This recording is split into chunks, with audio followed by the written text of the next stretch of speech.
Hello and welcome to the Ryan Max Show. Today is a very special episode. I normally do a lot of political speak. I have episodes where I just kind of run my thoughts on what the popular news cycle is. But sometimes it's great to get into a cultural conversation about what's going on around the country. And whether you're a Christian, whether you're non Christian, whether you're Jewish, whether you're what other domination are you? Left, right, middle. It's important to have these conversations, and it's important to have them with people who have experienced the walks of life within those topics. Now, it's not easy in today's world where we have a culture of sexual brokenness and identity issues. And I think it's important to have those conversations to get us on the back on the right track and get those people, see if we can restore those back in the walk of Christ, if that's where they want their journey to be. But I don't usually hinge on it too much. I like to kind of run with topics, and this one I had to come across my desk, and I couldn't pass it up. I want to bring on. He is a pastor and author of a book called "Am I Gay?" Coming out of cultural Christianity and LGBTQ identity and into faith, genuine faith in Christ. He also has a network, Love and Truth Network, established for churches, pastors, leaders to restore those out of the sexual brokenness and into identity with Christ. So please welcome Garry Ingraham from the Love and Truth Network and his latest book, Am I Gay? Welcome, Garry. Hey, Ryan, thanks so much for having me. Appreciate it. Yeah. So we talked a little bit off air about your story a little bit, and Mhm. I'm intrigued to hear more because I think those who have the experience in this cultural shock that we have going on, where nobody really knows who they want to be, who they want to be with, it's important to have a conversation with somebody that's lived it. And I'm glad that you can come on and share that story with us and talk about your new book. So let's Sure. dive right in. You wrote a book, Am I Gay? Coming out of the identity crisis and sexual brokenness in your walk with faith. So, what was your story, and Yeah. why did you write the book? Well, the book came out in December of last year in 2023, and the subtitle kind of says it all. I wanted to make sure that it was clear that I didn't just need rescuing out of the LGBT world and space, but also out of cultural Christianity. My former pastor used to say often that one of his greatest concerns is that so many people within the church have become inoculated to the gospel. They're so familiar with it. It's something they kind of grew up with. Going to church and doing all those things is just kind of something that's just done, rather than there being a deep and authentic relationship with Christ. So that Yeah, was certainly what I lived for a long time. And so this book is really the story of growing up in a Christian home. I think a very typical Christian home with parents that certainly did love me, and yet in their own brokenness, and they came from a time when there was no counseling, and certainly the church was not really addressing how to be effective as parents in terms of shepherding the hearts of your children, those kinds of things. There might be more practical steps there, but yeah, they just, in their own brokenness, they brought a lot of that into their rearing of their children. And I love my mom and dad. They've both gone home to be with the Lord, but I'm so grateful for them. I'm so proud to be my father's son. But growing up, I really hated my home experience, and particularly my dad. So it wasn't really until becoming an adult that I began to realize, I'm not as smart as I thought I was, shocker, and then my dad wasn't nearly as dumb as I thought he was. And but what happened early on for me was really the rejection. My parents didn't want another child. So when I came along and my mom found out she was pregnant at 42 and my dad was 44, my next oldest sibling is 5 years older. I have 3 older brothers, 1 older sister. They were not happy about having another kid. And so that started things off, not so great. yeah, And then when I was born, my mom came around to love me well, but my dad was very aloof and just kind of left me to be raised to my mom and my sister. And so that feeling of rejection, I yeah. obviously didn't have a label for it when I was a little kid, but Right. that feeling of rejection, not really being wanted by my dad, that changed later, but as a kid, Yeah, that was important. And then yeah, also my older brothers, good guys, but just they were old enough. They didn't want their little, toddler brother running around with them and their friends. So yeah, there was also that sense of rejection there at school, public school, Christian school. There, even at church, there was, I was always chosen last for the sports team. I was horrible at sports. The locker room was a nightmare. So really every day at school was just a series of names and bullying, getting beaten up in my locker, getting books knocked out of my hand, every day, and getting tripped in the hallways. So that was just kind of the way life was, and I hated it. Right. And the only place I could find any kind of real connection was in the world of girls. And so Right. I just kind of marinated in the feminine throughout all of my developmental years. And Right. I tell my story based on unpacking 4 chapters early on, our chapters unpacking childhood development and those different stages of development, the 4 primary stages, and where I was at in those stages. And then I just go on from there and tell the rest of my story up to the point of accepting Christ at 23 years of age. Right. Okay. So your relationship with your mom and your sister, who was the ones that primarily accepted you and raised you, did you think that had an impact as far as your curiosity and leaning towards a more feminine lifestyle early on? You Yeah, see I that definitely going think on in so. culture today, right? I mean, we Yeah. see that, Yeah. one parent households have tend to have an effect nonetheless, but do you think personally, did it have an effect on you not having your dad there, to kinda be that rock that you needed? Well, regardless, there's feminine and masculine qualities in both men and women, Sure. Yep. but do you think it had more of an impact seeing as though you had the rejection factor and then you were bullied and picked on and your mom was the go-to for support and you had your sister and 'cause it's just a natural progression of gravitation, right? Right, right. Okay. Yeah. Well, I think absolutely. I agree that that did have a big impact. I mean, I wrestled. I was certainly different than my 3 older brothers. They were much more kind of rough and tumble, typical boys, and I was not that way. And Right. so, but I grew up in a home where, I mean, we would all of us were hunters, and Yeah. we lived in the country in upstate New York. And so, I mean, you just kind of do that. I did that as well. Right. And friends have said when I tell them some of my story of growing up, they're like, "How did you turn out to be gay?" It was so funny because they're like, Yeah. "You didn't grow up in a what you would think of as kind of a Right. stereotypical environment." Yeah. But it definitely, and then in addition to that, my at 5 or 6 years of age, I was introduced by some older neighborhood boys to their dad's hardcore porn. They thought Yeah. that'd be great Sure. fun to introduce me Right. to that at that Yeah. stage. And then Yeah. also their homosexual behavior as well. And I don't not be they were just Right. they were experimenting, and Yeah. I was there for that, and it was defiling. Right. And I just loaded on more shame already on a little kid who's dealing with a lot of that Yeah. already. So yeah, all of that combined, Yeah. I think had a big impact. Yeah. So, how was middle school and high school for you? Did that shape an impact on what you started to get into relationship-wise with the rejection issues and then the bullying and, all that? I mean, some people come from a background of sexual brokenness, usually generally from trauma-related things that happened early Sure. on. They were abused or they were, molested and neglected, but it's for the most part, it sounds like you just had just normal kinda upbringing aside from your dad kinda just not really wanting to, much to be involved. So, what was your middle school to high school time Yeah. like and in regards to all this? Because that can be a really traumatic time when you're confused as to what's going on. Well, for sure. And I mean, kids can be unbelievably cruel to one another. And I mean, that included me back in the day, but I Yeah, was usually the source of yeah, the teasing and the picking. So, and I just feel like I had a neon sign on my forehead saying bullies, here I am or yeah, whatever. And so, yeah, I mean, that had a big impact. Also, the reality of that early sexualization, like I don't remember a time, I can't think back far enough to when my brain wasn't filled with filth of pornography and right. sexual things. And so that pervasive, what there was something really shameful about that and dirty about that I Sure. didn't like, but there Yeah, was also something about the experience that filled in an emptiness. Like there's a right. void from my dad, Yeah, a void from not knowing who the heck I was yeah, as a boy, not fitting in. Who am I? And somehow the pornography was, even at that ridiculously early age, way before puberty, but certainly when puberty hit, I mean, man, I was a porn addict. oh, sure. It was a daily kind of thing. So that forms and shapes a child's brain throughout those stages of development for sure. Absolutely. Yeah. Yeah. So when did you find out that you were gay? When did you first find out that you realized you were gay?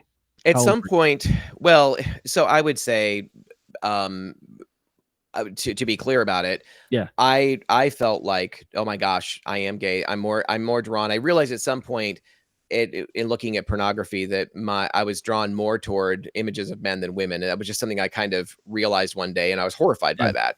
Right. But the truth is, I don't think that we are born gay, and I don't think that it's a matter of I don't think that it's helpful to associate an identity with strong feelings and Sure. even with behavior. Yeah.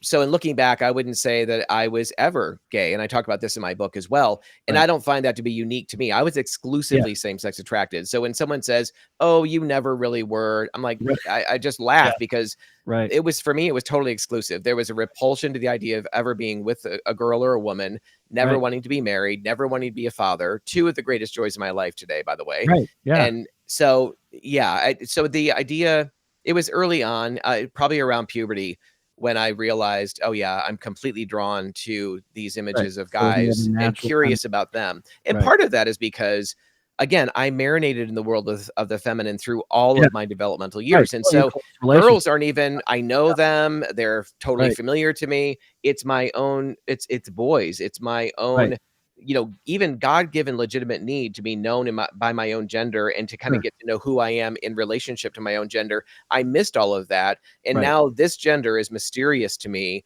And often, and usually what we find mysterious is also what we tend to find attractive as well. Yeah, it piques your curiosity Right. because you don't know, where you stand as your Yep. own.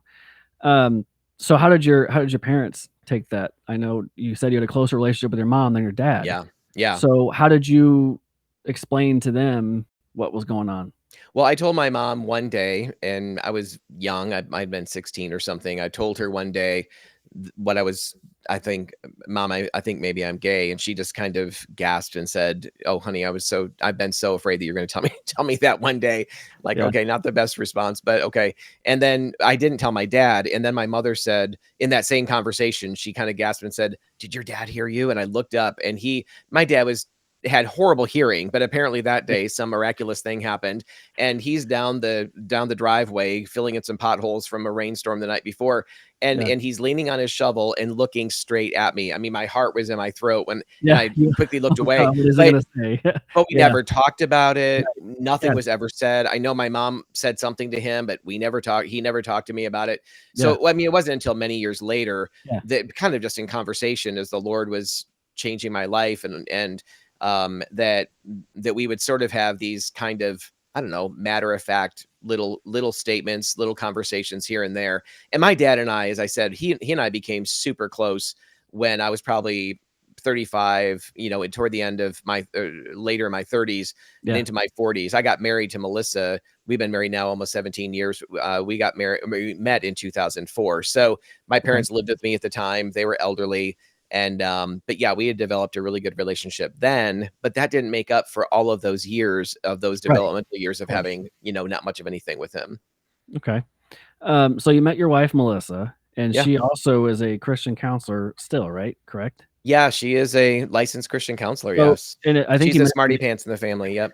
yeah, you both mentioned you came from that background, right? So how did you meet and what background does she have as far as the Yeah. identity and well, all that? Well, there was a lot of brokenness in her life, particularly with her dad, and she saw how her father, how she perceived her father to, or her mother, to kind of be a victim, like stuck in this world. She could see that her father didn't didn't practice or act like he loved her mother. And Mhm. there was an occasion where he came home from a business trip, and he was staying away longer and longer and longer periods of time, and no one was talking about it at all, and the kids didn't know what was going on. But she came around the corner just as he had gotten home, and her mother went to kiss her father, and he recoiled back like in disgust. And she saw that. And in that instant, this was years later when she was in a prayer time, that memory came back up, and she knew in that instant, like her heart said, "I will never, ever be like my mother, dependent, emotionally or financially Right. dependent on a man." And that was when she was like 13, maybe 14. Mhm. And but she got into several long-term relationships with guys, and looking for the love that she wasn't getting from her father, and some kind of consistency that she wasn't getting from him. And then when she was at George Washington University, she was actually engaged to be married, and she was acing all of her tests. She was doing great in her classes, and here she's moving toward marriage. Everything should be great, but she's getting more and Yeah. more depressed all the time. Well, finally, a friend of hers said, "Hey, have you ever thought about dating so and so?" And so was a woman, and she's like, "What?" But once that Yeah. question came and that door was kind of kicked open, Right. she began to ruminate on that, and eventually she broke off her engagement to this guy, to her fiance, and she started seeing a woman, and she felt like in that moment she's like, "Oh my gosh, this is what I've been looking for my whole life." Right. And so that was a really powerful draw. And then it was just a couple months later, I think, when this woman dumped her. Mm. And what Melissa would say is it's like all of the crisis of all of her past relationships came crashing down on her. It wasn't Right. just about this woman, Yeah. because she didn't even know her all that well. But Right. it was a horrible season of her life, and she's crying out to God. They grew up in a religious home, not a Christian home Yeah. necessarily, but Sure. and so her sister, identical twin sister, had gotten saved a couple years prior, and so her sister invited her to go to the Urbana conference, where there's like 10,000 students Yeah. out in Illinois, I think it was. And Yeah. she went, and that's where she heard a guy talk about coming out of homosexuality. I mean, she actually was looking through this, every day there's this magazine basically of all of the different workshops and different things going on that day, because it's so huge. And she Mhm. was reading this by her sister, and she came across this one where the guy is talking about coming out of homosexuality, and literally, I don't know if I can swear on your program, but she Oh, that's literally, yeah. yeah, she said, "Oh my gosh, I've got to go and listen to this. This is a bunch of shit." And so her sister's like, "Okay," and so she gets up and goes, and she's Yeah. listening, and the guy is teaching out of Genesis 1:26 and 27 about being made male and female in the image Yeah. of God. And Melissa is getting she's coming unglued, because all she's hearing is men are better than women, men are better than women. And she says Yeah. he never said that, but that Yeah. was the paradigm that she was Right. seeing it all through and listening to it Yeah. all through. Finally, a woman got up and shared her testimony. Thank God for this woman. She got up and shared her testimony of getting involved with another woman in her Bible study while they were both in this Bible study. And they got involved, emotionally enmeshed, and then they started crossing sexual boundaries. And this woman finally said, "Wait a minute, we've got to look at what the Bible says about this, Yeah. and nail this down one way or the other." The woman giving her testimony said she realized, look, this is not God's will. Her partner said, "I know it's not, but I don't care. I'm going to do this anyway." So she went off into lesbianism. This other woman repented. And here is the thing that the Holy Spirit used, like a stone between Melissa's Mhm. eyes, which Mhm. was, just because I felt something didn't make it right. And Right. boom, the Holy Yeah. Spirit used those words. And Melissa's like, that is my entire justification, Yeah. was my entire justification for this relationship that I just got dumped from, and Right. thinking that I'm still a lesbian. And so she went forward and accepted Christ, but she knew, she said, she immediately began to ask the counselor, "Well, what do I do now?" Because she realized, just because she'd accepted Christ, it didn't automatically change Sure. Yeah. how her thinking was distorted toward Yeah. men and toward women and Right. objectifying others. And so that was a long journey, but that was the beginning of Melissa coming to faith. Wow, that's a powerful story. You Yeah. see, today's world, we're so stuck on the idea that if you were living a broken life, you came from a broken household, you can't be restored.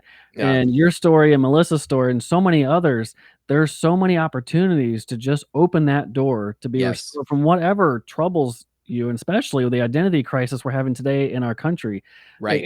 I've had plenty of gay friends. I walked all the cause of life where I've had people who like to just wear dresses and wear makeup. And I was, it's very I'm very nice, open to them. I respect their ideas that are different. But, as a Christian and a believer in Christ and the path that I was on, there's a way you can denounce somebody's beliefs without having to be so nasty to people. And today, Yes. you can't Yes. have that conversation. Right. You either are right or left or wrong, because the one side will absolutely open the door to all kinds of silly ideas that, and now we're passing it down to our children. And, I used to be on, okay, whatever, just you do you over there in the corner, just Mhm. leave me and my alone. But now that I have 2 boys, they're 10 and 12, and, I have nieces and nephews, and I work in a school district. It's almost like God was calling me, "Hey, help the children because they can't help Yes. themselves." Yes. And then now I've gotten to a realm where I'm a voice for that, and to speak Mhm. out. Yes, you know what? You do you as an adult. You're a grown adult, whatever lifestyle you wanna live, but so much of this has been pushed down to our children, and Yeah, so leave the many kids alone. a political issue, and it Mhm. really isn't a political issue. It's a right or wrong issue. You're born a male, you're born a female. In today's society, it's like, well, you can just do whatever because everybody accepts it. As Christians, we even come fault with that. We accept it. It's like, okay, well, it is what it is. It's not happening to me. So, but I think as Christians, we have kind of an obligation to kind of, especially with biblical sense of fighting for the children, the most innocent in God's Yep. eyes. Yep. And those are the ones we really should be fighting for. And some of this nonsense of puberty blockers and the fact that they can say that they're more depressed since they aren't getting puberty blockers and changing their lifestyle. There's nothing wrong with being 18 and deciding you want to completely change and alter your identity. You do that, fine, but when you start bringing children into it and forcing the issue with somebody that has no idea what they are, what they're doing, I feel like that's wrong, and I feel like as a society, we have an obligation to protect that.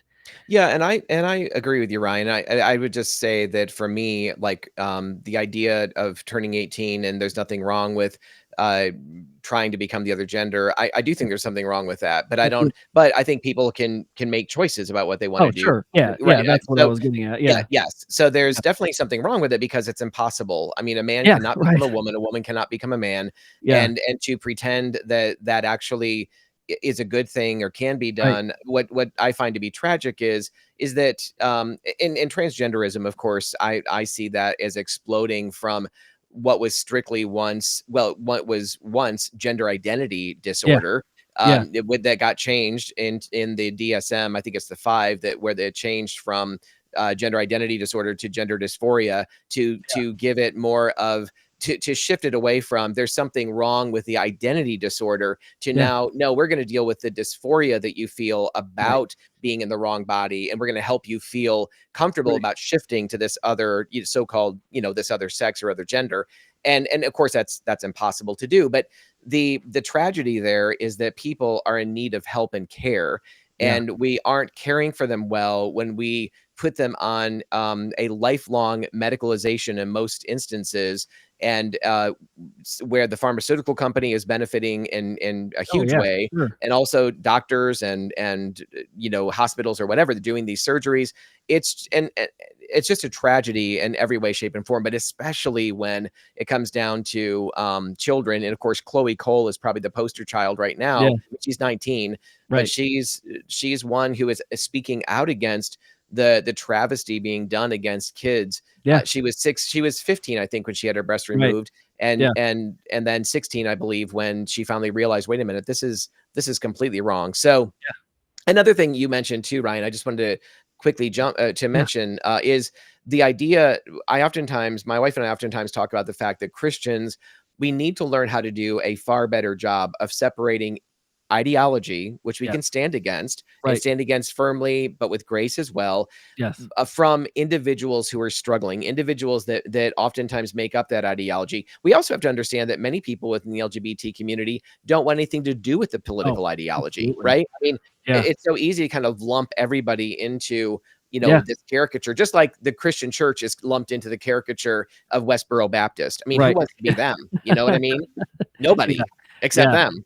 Yeah, so you have, the LGB, which has always been kind of a thing in our culture, we and then you start bringing the T into it, and then you Yes. start bringing the Q into it, and then you start bringing the plus, and then you get now some of these weird strong out alphabetical changes, and you see some of the conservative voices that have gone in college debates and debated some of these Right. people that Right. absolutely just lost their minds. But you mentioned earlier, it is a severe mental condition, and there's health care for that, and they're denying the health care because they think it's a social issue. Gender is a social construct. You can change who you are just like you can magically change your name. And I think we're going down a wrong path as a society, as a culture, if we're just openly everything is accepted and you can do whatever you want with your body.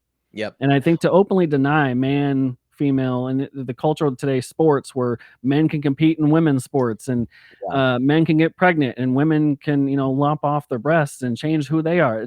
It's destroying the very fabric that God founded for us. Yep. And we know that as Christians, we're not perfect. None of us aspire to be perfect. At least some of us, maybe we do. I don't know, but we're not Christ. But we can be Christ-like in our walk, and we are all broken. Every one of us, I think, can admit Hmm. that. Some of us better than others, but I think there's a path forward where we can start to stand up and say, enough is enough. We can't keep going down this path of Yep. openly accepting what is happening to our generations. This is maddening. Well, it is, and that actually also points to something that is probably at least a cornerstone of what our ministry is about, and that is, I was a pastor on pastoral Yeah, staff for 12 years, and now a lot of the work I do is working with pastors around the country on not just LGBT issues, but right. frankly, what I'm Overall. about to say now, which is sexual sin in the church is a rampant, Oh, massive stage absolutely. 3 or 4 cancer that Yeah, is hidden. It's the one yeah. organization that hides it. Everybody else is Mhm. out flaunting it, right? Yeah, And yeah. celebrating it. But the church is in so many ways. I mean, when Jesus nails the Pharisees for cleaning the outside of the cup so Yeah. fastidiously and leaving the inside so full of garbage, and that Mhm. they are like whitewashed tombs with dead men's bones and all kinds of uncleanness on the inside as well. He could go to nearly every American church and give that same message to the vast majority of Christians. And so our message is we love the church. It's not Right, about wanting to poke the eye of the church, but right. it's about, hey, if we're going to actually be equipped to love people who are lost and broken and hurting, love people like me. I Right. was a mess. I Mm. was very difficult to walk with, at one time. My wife might say still today a little bit, Yeah. but at one time, really an emotional mess. And but the Lord picked me up and drew me out of the place that I was in, and through a process of discipleship, there was some spiritual warfare in there as well, of getting rid of some critters that I had Mhm. invited in, so by my not just by LGBT behavior, but by sexual sin that was repeated. I think there are many Christians who are so compromised. And Yeah. if whether it's pornography addiction, even in the pulpit, there's, Yeah. this is increasingly an issue for women, especially younger women, Yeah. Christians. And so this issue, like, this is a holistic thing. We need to do some housekeeping, not for the sake of Right. exposing and shaming Right. people, but to Yeah. say, look, there's no one more miserable than a Christian who's living a compromised double life. I I think know it. And yeah. so we love you too much to leave you here. Right. We want to create an environment in the church. We want to help pastors shift their church environments from what they kind of are right now, where everybody comes and puts on a good image and pretends to be okay, kind of the idol of the good false self. Mhm. And we want to help the churches actually shift to become teaching hospitals, where Right. people are prepared and equipped to help people who are really broken, whether that's people coming out of the LGBT community or other places, drug addiction, food addiction, fill in the blanks. Yeah. The church is meant to be that kind of field hospital, Yeah. frontline ministry. And oftentimes we don't operate that way. Right, because I think so a big part of the church is too focused on what you said earlier, just not shaming as much as like, "Ew, what Yeah. I can't help you." It's kinda like that Pharisee mentality. I'm Hmm. above you because I don't, believe in your I don't deal with, lifestyle. yeah. And that's part of the problem with the church today, that we feel like we're above people who are broken. The very 12 people who Jesus picked to follow him were all sorts of broken from different backgrounds. Right. So, I think by design, he chose people who are broken because he knew those would be the most helpful in his mission to restore humanity. Not that, Yep. it's a good thing to be broken and be fixed again, but I think that the idea behind it was, I can take a complete mess and restore them and use them as my tool for ministry going forward, and that will be a bigger savior than somebody who's been righteous their whole life. Right. There's not a bad thing there being, on that thin and narrow walk with Christ your whole life, but I think there's a real walk when you've actually experienced the brokenness. So, like so many of his Yeah. followers did, and I think that's so many of those types of people come out to be the best pastors, come out to be the best ministry leaders, come out to be the best counselors because they've lived those broken experiences, and I Hmm. think that's probably what drew me to you most about bringing you on, because we Mm. both come from this broken background, and it's blinded because, like you said, your upbringing, you weren't traumatically, abused, you weren't neglected, you just had different relations dichotomy, and not from a typical household that would okay, that makes sense. Why there are 47 genders because they were abused by an uncle or a Mhm. grandparent or whatever, or they were left behind.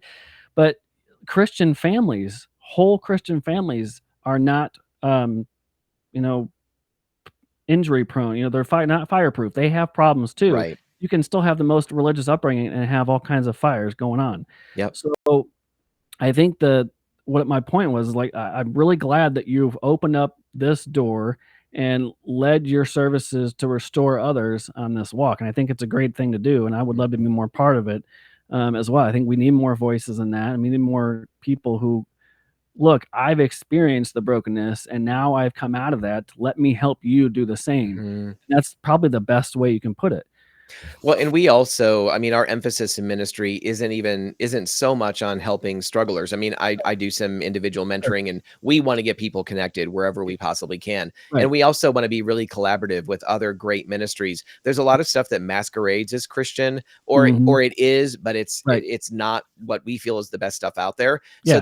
there are a lot of great organizations we can connect people with, but our main purpose for a ministry, Love and Truth Network, our main mission and purpose is to equip the church. It's to help and bless the church, because we Right. know we can help far more people if we can help the church Yeah. be strengthened and equipped to be both confident and joyful. And that, Right. I know those two Right. words. I mean, anybody dealing in this space in the church, they do not feel confident or joyful. I mean, it's very rare if you're going to find somebody Yeah. that feels that way. Yeah. But I say that because there is a lot of joy in seeing God transform a life from being so broken and so fixated on Mhm. this craving for love and affection, and going about it and winding up in some of the worst places that you can, Yeah. places you never thought you would go Right. in pursuit of this stuff. And yet, God, in his ability to use the body of Christ to transform lives, that is such an incredibly beautiful, joyful thing to be a part of. Yeah. We want the church to experience that, and Yeah. we want to equip the church to be a blessing in that regard. The other thing I just want to quickly say, Yeah. you mentioned, and I agree with you, that when someone comes out of particular areas of brokenness, I mean, Yeah. that's the person I want to go to Right. and hear from and walk with. But I also wanted to say that, like, we have a member of our board who has never, he and his wife have never really, either one of them, dealt with a whole bunch of sexual brokenness or any of Sure. that. Yeah. They've Yeah. really loved Jesus for years, and Right. they're one, but they also have a real understanding of the grace of God, and the full orbed grace of God, not what's preached today, which is almost a license for sin in a lot of ways, but that Yeah. empowerment as well, Yeah. that's a part of grace. And there's a way in which they just don't have that looking down your nose, kind of a Sure. Pharisaic kind of opinion. And so God can even use, if anyone's listening or watching this and they're feeling like, well, I don't have this crazy story like Gary's talking Yeah. about, but it doesn't, I mean, there's a way in which that can be helpful for someone dealing with those specific issues. Sure. But Yeah. even if you haven't had that, if you've had a pretty squeaky clean life, frankly, in this culture, Mhm. that's the amazing story right there. Yeah. And if Yeah. you understand your own fleshly pull toward depravity and all of that, and you don't see yourself as being, you're cut from the same cloth as everybody else potentially, and you just kind of live in that space of humility, you could be used in profound ways in really broken lives. Yeah, yeah, it's not just the sexual brokenness, but, Right. that's because of what you've been called to work with, but brokenness in general, from, Yep. gambling We're all sins broken. to relationship issues to, running in and out of, children and relationships and marriages and divorce Yep. and all that stuff. There's all kinds of brokenness where it leads to down a broken path away from Christ. Yes. We talked about something earlier that how damaging is the porn industry to the effect on marriages? I mean, I came from relationship backgrounds when I was younger, and I was in and out of relationships because like you said, I filled a void that I had from being broken from a first serious relationship. So I didn't know how to kind of come together after that in a right way. I just Hmm. led down different paths. So how damaging has the porn industry been on relationships and on marriage, the whole of marriage in general? Because now we have the Defense of Marriage Act changed to allow anybody of all kinds of backgrounds to be married, and that's breaking up the true identity and covenant we have with Christ and marriage. So how Right. damaging has that been? Well, I mean, pornography is not some benign, fun thing that adults Right. engage in. I mean, we know that it changes brain development in children, that it really does mess with the ability for people to bond well. When you're bonding through pornography use and masturbation and repeating that over and over and over again, and you're usually kind of looking for specific themes of things that turn you on. Right. I mean, those things you wind up bonding to and forming attachment to. Right. And there was a Time magazine article. I keep thinking, I think it was in 2017, so quite a while ago, and I think it was April maybe. And the cover of the magazine was the word porn with a circle around it and a line going through it. And the lead article of that magazine was about young men, not Christians by any stretch, but young men who are standing up against pornography because their brains have been so pornified throughout Mhm. their Right. teenage years that they couldn't even have sex with a woman. Sure. So, and again, as a Christian, I don't think we shouldn't be doing that until we are Right. married anyway. Right. But the point is here you have these young men in the prime of their life sexually, Yep. and they can't even engage sexually because Yeah. of all the porn use and masturbation that's Yeah. going on in Yeah. their lives. So that alone Yeah, is a it's more huge than just testament. a physical thing, right? Right. Obviously, when you're It's doing that. neurological. Yeah. Yeah, so and then, you get to the side of the relational issues. Now you have a false sense of, want and need that no woman can possibly fulfill Yep. realistically because you have this image of what a woman should do, should be like, and not even just the porn industry, but the celebrity lifestyle of what a Right. woman is depicted in today. No real woman, honest woman can compete with that. So then you Mhm. have a whole another idea of brokenness where you can't feel satisfied enough because you're doing things the way you see fit for a Mhm. temporary sense of feeling, right? Well, and yeah, Uh, absolutely, absolutely. And you think about the fact too that just scientifically, biologically, yeah, God made us. I mean, think about as male and female, the yeah, simplicity of that, the order of that, the goodness of that. It's out of that union that life can happen, that right, eternal beings are birthed into this world, and it's the only dynamic where that happens. So natural law even. Set aside scripture, natural law right, really does make it abundantly clear that a man was made for a woman was made for a man. yeah, But the other dynamic is that God made it in such a way that he intended for a man and a woman to come together after marriage and to form this sexual union. And in that union, and through orgasm and the release of chemicals and all of that, mhm, that there is a bond that happens right, between a husband and a wife that deeply seals them yeah, together. Well, when we treat sex recreationally, right, in whether it's heterosexual, homosexual, whatever, mhm, when we treat that recreationally, we're bonding to all of these different people. right, Where I mean, so it's disordered in yeah, so many ways that ultimately does. That's why Paul's not being this killjoy when he says in First Corinthians 6:18, flee, run away from sexual immorality. Every other yeah, sin that a man commits is outside the body or woman, mhm, but the one who sins sexually sins against their own body. He's not right, being a killjoy. He's like saying, you know what?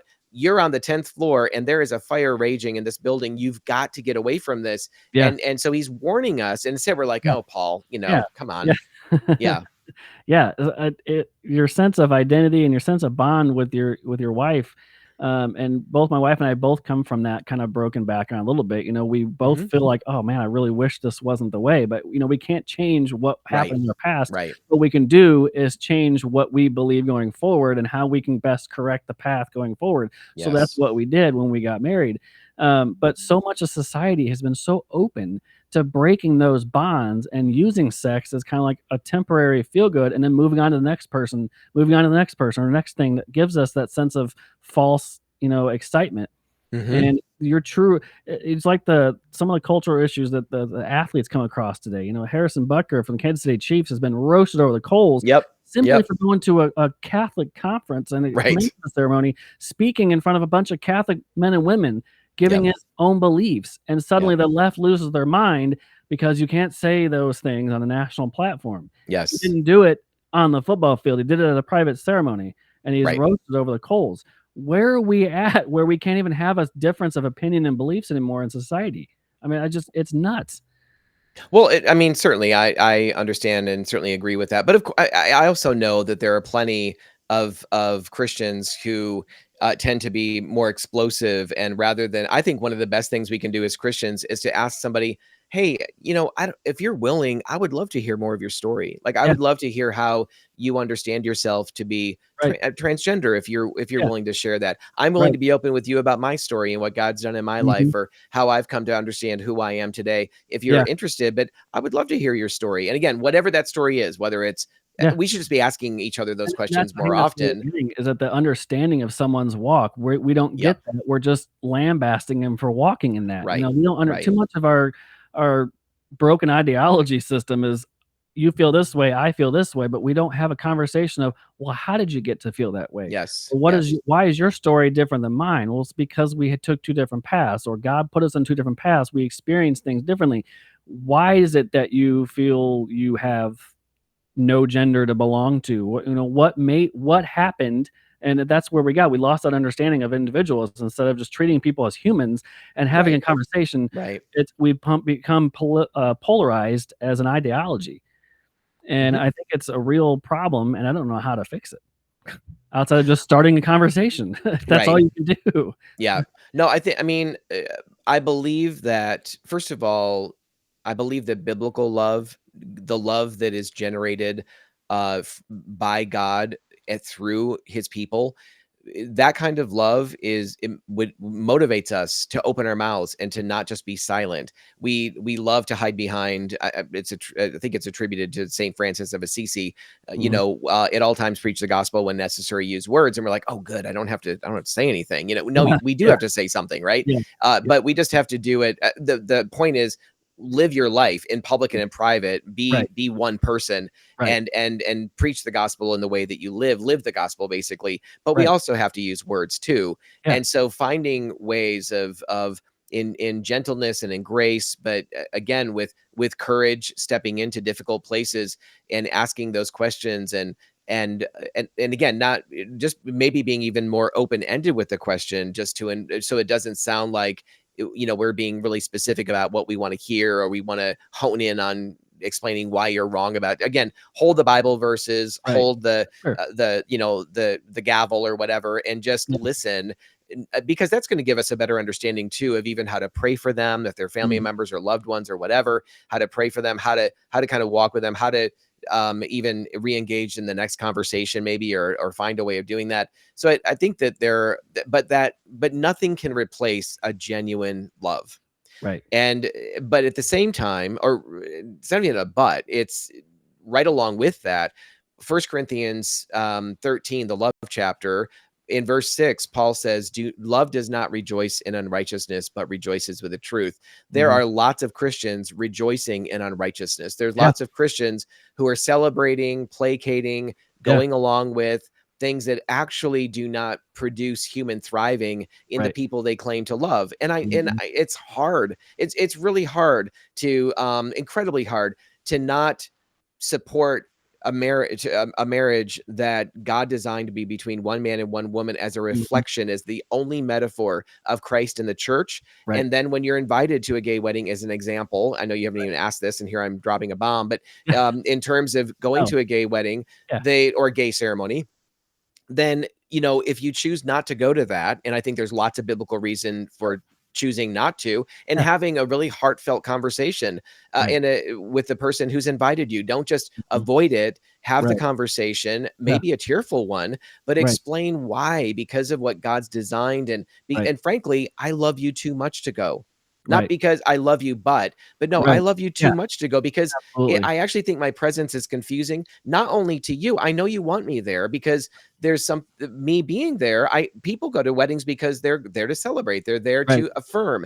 right, But it's also confusing to the people who are there, who mhm, assume now that I am agreeing and affirming and blessing this because mhm, I'm simply there, and they have no other reason of knowing that why else would I be there if not for that? yeah, So there's a lot of reasons that I think it makes a lot of sense. And it's really hard when you, as the Christian couple, the Christian individual, you're not going to a family member's wedding, and all of your other Christian relatives are going, and they think you're the biggest jerk on the planet for right, not going. And right, actually, you're doing what Paul said in First Corinthians yeah, 13:6. Love does not rejoice in unrighteousness, but rejoices in the truth. So I think we can love biblically Mhm. and really love with a heart that's connected and available. But the truth is that's hard to do because it hurts. Mhm. Yeah, it's supposed to. It's not supposed to feel Right. good to love in truth, and it's supposed to be kind of that convicting kind of feeling, right? You wanna love somebody completely, but you have to understand that you have to tell them truthfully how Right. things are. You can't just, beat around the bush and call it what it is. If you see something, call it out, but you can speak Yep. truth, power, and love in the way. I wanna get you a couple questions, Sure. culturally about what we're going through, especially with regards to pastors or Christian bakers or small business owners, Oh, the poor Supreme Jack Court case, Phillips. yeah, so, yeah, check. So, yeah, that case. So, my dad's a photographer for 15, 20 years, and so he recently retired, and I think he's only had maybe once or twice a question like, "Hey, will you do our wedding? We like your photos and things like that." And he said, I celebrate the fact that you wanna do a wedding, and I'm grateful for that, but I can't in my beliefs do that. Would you be, offended if I turned you down simply because of my beliefs?" And they said, "No, we're sorry. We like your work."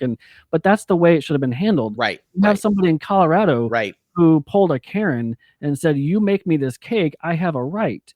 Lady, you don't have a right to get a cake baked by anybody. Right. We've gone too far as a society where if you have a difference of beliefs, you're now forced to pretend somebody else's and affirm somebody else's beliefs, and you have to serve them or else. I mean, Yeah, and there are 10 other businesses that would line up oh, to be absolutely. delighted to Yeah, do the gay wedding, right? It's right. not like, And it "Oh, wasn't even, goodness." for Yeah. the fault that he just turned it down because of I don't he obviously doesn't believe in that lifestyle, but he didn't do it for just simply that. He's like, "It goes No. against my core beliefs as an individual, as a Christian. I can't He do was that." happy to sell them product Right. Oh, absolutely. He but sold not them to use his right, artistic right. creativity Yeah. Put to his name develop to some. something Yeah. he didn't believe Right. in, and that's what I Right. believe everybody should do. Even if you believe something wrong, convict yourself in that belief, and that way nobody will have a problem with it. But the yelling and clawing of the faces when somebody doesn't make you something simply because you want them to, when we're in a society of a free market of opportunities. There's another Yep. cake baker down the street, probably as open as anybody, would have been able to do it for nothing. And instead, we're making people Yes. affirm that either, yes, this is my lifestyle, and I'm pretending to be a boy and a girl and a woman, and women can Yep. get to be a man, and men can get pregnant, and now I'm forced to send my kids somewhere else to school because this Christian teacher doesn't affirm that he's not a boy and he's a boy clearly. Yep. Like, I don't understand how far we have come as a society when we can't have basic conversations like we said earlier. That you can't somebody believes something different than you, and it's okay, but Yeah, you and shouldn't I be think forced to go I think the against. Muslim baker, the Yeah, Jewish same thing. baker, Yeah, that I wouldn't expect them to be yeah, doing some artistic design with right. Jesus as Lord or Christ as King, or, Yeah, I mean, of course they don't. And if somebody went to them, they have every right to say, "Yeah, that yeah, right, that and doesn't fit." as an Yeah. individual in that situation, I wouldn't want somebody to Right. not wanna make me a cake because Right. of that. I would go somewhere where I would be openly Yes. welcomed, like, "Yes, I'll make you a cake." I wouldn't wanna force it on somebody that Right. didn't want to do it. Of I course. just I don't understand maybe it was for fame and, dollar amount, I don't know, but this affirmation lifestyle that we live in where you have to pretend and go against your beliefs or else is nutty and insane, and Yep. we don't I don't know where we go to fix that other than just have conversations, and I think if we get back to those and understanding people's stories and their backgrounds, and I think we'll better understand how they got to be where they are instead of just brushing them off as "You're crazy." Yeah, I feel like from my perspective, I think Christians need to get a lot more active again with grace, but get Right, a lot more. There's a reason we named our ministry Love and Truth Network, right? right. Our tagline is leading with love anchored in Yeah, truth. But I think there's a way that Christians can get much more active in running for school boards and getting involved in, absolutely. being a precinct committeeman and getting Yeah, involved in having a voice in the policy sphere yeah, of our country. right, But at the end of the day, I think that's a very good thing and something we should be involved in rather than just right. griping about the Yeah, situation. sitting on the I feel couch and like, yelling "Oh, at I me. don't really have any more time, but I'm gonna at least do this," right? Yeah, I'm like, "I'm And, free, but I'm not doing anything about it." yeah, right. But at the same time, then I think because Jesus said that they will know you're my disciples by the Mm, love that you have for one another. And I absolutely. don't think that the church embodies the kind of love that Jesus had in mind. I think that there's a lot that goes on in the church. Again, we show up and kind of punch our time cards, and we do the church thing. We listen to a great message. I mean, I'm so grateful for my church, Yeah. but we listen to a great message. There's worship that goes on, but there has to be a lot more going on in terms of body life and in Yeah. terms of this transformation of becoming more and more like Jesus over the Right. course of time, not Yeah. just like him in terms of sinning less, yes, Oh, but sure. even more importantly, becoming more like him in terms of the way we love others, Right. in terms of the way that we Psalm 68:6, I often quote this verse, God takes the lonely and puts them in family. Yeah. The nature and the heart of God is to draw people into this Right. family, this body of Christ. And do we actually have room and space? Yeah. Not only do we have the room and space to bring them in, the answer is yes, we have the room and space, but do we have the heart to bring in broken people who are Right. messy Right. into our well ordered and well manicured churches? Mhm. I mean, we're not, again, living out or embodying the gospel and what we've been called to in terms of the Great Commission when we limit those who can be among us because they're messy. And again, that was me. Yeah, I think you're spot on. I think too we get too worried about complaining about other people's lifestyles and not welcoming them in and transforming them authentically and not just yelling Right. at them from across the way. Be more Christ-like embodies the spirit of taking action versus just saying and doing the right things. I think you're spot on. Gary, it's been a pleasure speaking. Mhm. Thank you so much for coming on and telling your story. Where can everybody get your book? Sure. Well, you can get my book by going to Amazon. It's out there. Just go under "Am I Gay" and use my name, my first or last name, Garry. I have two R's in my first name, just because a whole bunch of other crap pulls Yeah, up if you don't use my name in there. And but our website is loveandtruthnetwork.com. We have a weekly podcast out there as well, both in video and audio. And yeah, just want to be a strength and a support to the church and to moms and dads and to strugglers as well. awesome. I will put that up on my social media too and give it Thanks, links to Ryan. everything. And it's been awesome. Thank you so much for coming on, and I appreciate you. We'll stay You in touch. bet. Take care. Thanks.